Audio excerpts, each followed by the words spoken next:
I call them the 3 C's. The first is conceptualization or image shooting. Now let me ask you a question. What do you think about when I say the word elephant? Or maybe if I say this word, giraffe. Do you have an image in your mind of that elephant and of that giraffe? Well, if you're like most people, you do, because I did.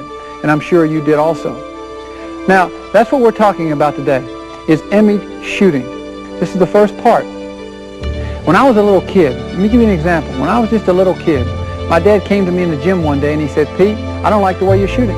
You're not shooting too good." And I said, "Well, I'm trying to." He says, "But you really need to do something." I said, "What's that?" He said, "I want you to think of a little man." And I said, "What do you mean?" He said, "Well, take this little man and picture him in your mind.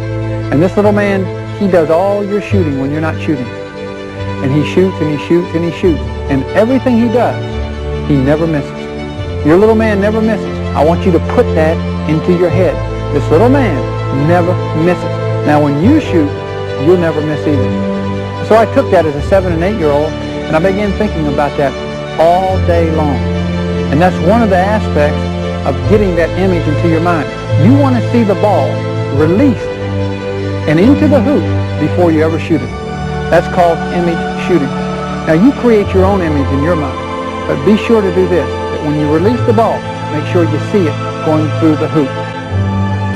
Let me give you another example. I remember when I was a kid, again, my dad knew that the basketball was an extension of my hand. Everywhere I went, I took the basketball. One of the places that I took the basketball was to bed with me.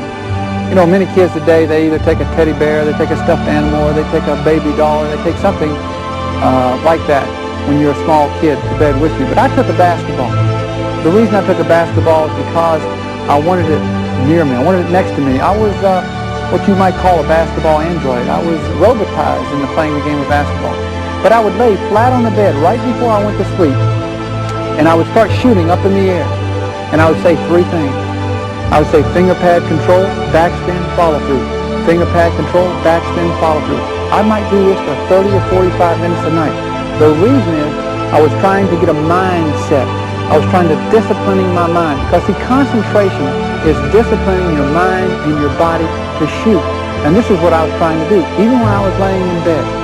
So, when I was lying in bed and I was shooting like this up in the air, I was concentrating. I was concentrating. I was concentrating on those 3 details and aspects of shooting a basketball. If I was missing a great deal when I was practicing by myself, say I shot 3 or 4 or 5 shots and maybe only made 1, what I would do is get the basketball, I'd come back under the basket, and I'd start shooting layups.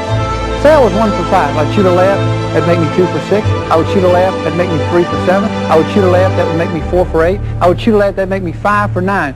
I was over 50%. And then I would go back out and I'd begin shooting again my regular shots. But I wanted to keep myself over 50% when I practiced, because it would build greater confidence in me. You see, the key to greater confidence is never letting yourself be discouraged, especially when you shoot the basketball. If you're a good shooter, if you've got all the mechanics, if you've got the right habits when you shoot the basketball, then you're going to be a shooter. Not only will you be a shooter, but you also will be a scorer.